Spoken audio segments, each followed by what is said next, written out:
If you're a death metal fan and the name Vader doesn't ring a bell to you, it's not something that you think about, or a band that you know, it's time for you to change that. Here in 2014, they have a new disc out, and hey, these guys are one of the longest lasting death metal bands in the world. They actually formed back in 1983. Now, they were a little bit different back then. They played traditional heavy metal and then metamorphosized into speed and thrash and eventually into death metal. But still, they were founded in 1983. That's 31 years now that they have been basically on the road and perfecting their craft. Tibi and Igni is the new album that's come out here in 2014. And while the name itself I probably just destroyed, these Polish guys are 10 albums in now. 10 albums, 3 demos, a couple of live releases, even a covers album that was released in the middle part of the 1990s that gave a lot of respect and praise to bands such as Creator and Celtic Frost, but at the same time also paid tribute to a group like Depeche Mode. It's no wonder that Josh Homme, whenever he was first delivered a Vader album and listened to it, dubbed them as the Eagles of Death Metal. That's right. The name the Eagles of Death Metal that he used for his future band, Josh Homme did, was actually influenced by him listening to a Vader album. At least that's how the legend goes. So what about this disc, and what about Vader in general? How is their death metal style really all of that different than a lot of the other death metal that we hear? They have a lot of charm to them based around the fact that they really have a great control over their atmosphere and a great control over their musicality. This is something that's blindingly evident whenever Go to Hell, the very first track off of this album, really starts up, principally because it's able to set the atmosphere, set the tone, set the theme, prior to one note of furious death metal even being played. This is something that we've also seen with bands such as Marduk with some of their works, especially here in the 2000s. Their 1990s work had a lot more of a direct approach, but Vader is able to incorporate it once again, and this is something that they use really to their advantage throughout this record. The first portion of this album is very direct. It's something that has a very blitzkrieg-like style to it, where it's really going to be in your face and hit you with everything that it's got.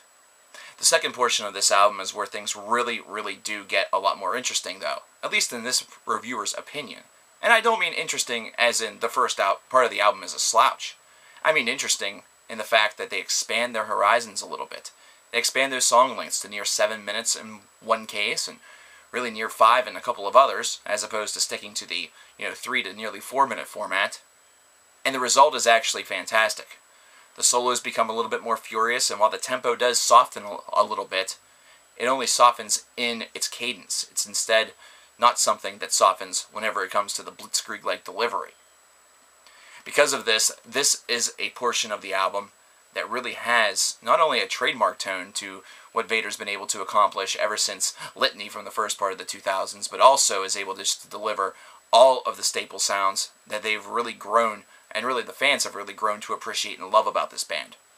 They're more than just your traditional death metal band. They're one that's able to incorporate great lyricism, and they're also one that's able to change things up here and again, and really not always have to, really rely on that furious blast beat, direct blitzkrieg approach in order to really fulfill all that they need to fulfill. This is instead something where they can take it down a notch.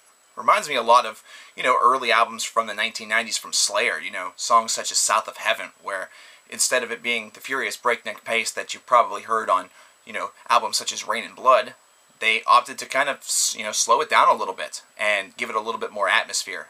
And what it actually does is it builds mood even more. Instead of something that has that, breakneck furious pace, something that sounds like utter chaos and mayhem, it's instead something that really backs the idea that this is supposed to be very foreboding music. This is supposed to be a very foreboding, setting. This is something that's supposed to feel very evil. That's something that Vader is able to accomplish with this, and they don't even have to accomplish it necessarily talking about, directly, Satan and evil. But you have to understand that, with song titles such as Worms of Eden, or The Eye of the Abyss being the nearly 7 minute long track that I consider to be the real highlight of this album, damn. The very final track on this album, The End, definitely paints kind of a morbid tale. It starts off as just kind of a story being retold, speaking about potentially the end of the world, potential apocalypse. And then it furies out with that traditional Vader just massacre that has been going strong ever since, before the 1990s even crept into the decade watch. Now, there's a couple of additional tracks that you can get on the bonus content, the deluxe edition of this album, including, tracks like Necropolis. These are just little bonus tracks that actually have a pretty nice tone to them, and then we also get some stuff that is a little bit more native to them. It's in the native tongue. Cursed Eternally, the very final track, the third of the tracks, is an alternate version of the song, and definitely really feels a little bit different whenever you listen to it as well. It's got a lot of great atmosphere to it, and really retains a lot of the subtle charm, but is able to do so in some different ways. Overall, Vader has really delivered us a pretty nice gem here. It's not necessarily something that you're going to maybe go back to every day, but this is going to be one that you're going to look at in your CD collection, in your recent purchases, or perhaps in your vinyl collection. And you're going to say to yourself, man, I haven't listened to this in a while. This sounds like something that I want to, check out today. And then you put it on, and you remember exactly the way that you felt the first time that you listened to it. You remember how it kind of vice gripped your balls a little bit, and just kind of tugged ever so simply at first, and then started to yank, which caused you to throw your horns up and bang your head. I got to give this album a very solid number, an 81 out of 100. I really enjoy what Vader is able to accomplish, not only on this album, but really throughout their career. I feel that a lot of those subtleties and, those early ambitions that they had in the 1980s still show up in their music, even though they've transformed into an all-out death metal band. I think that's kind of what Josh Ahm was going for whenever he called them the Eagles of Death Metal, because they were able to absorb multiple different styles and influences and not feel as though they always had to stay direct with just, the one that perhaps they, are focusing on. Instead, they're able to add subtle glimmers here and there of all the things from the past. Whether it be the furious pace of the riffs, which could be incorporated to thrash or to speed metal, or whether it be just the all-out charm of some of the riffs and the melodies, whether it be the charm of some of the solos, the soloing that you may traditionally hear in something closer to a heavy metal band. They are a heavy metal band, a death metal band. But Vader is also a lot more than that, and this album certainly illuminates that a little bit more.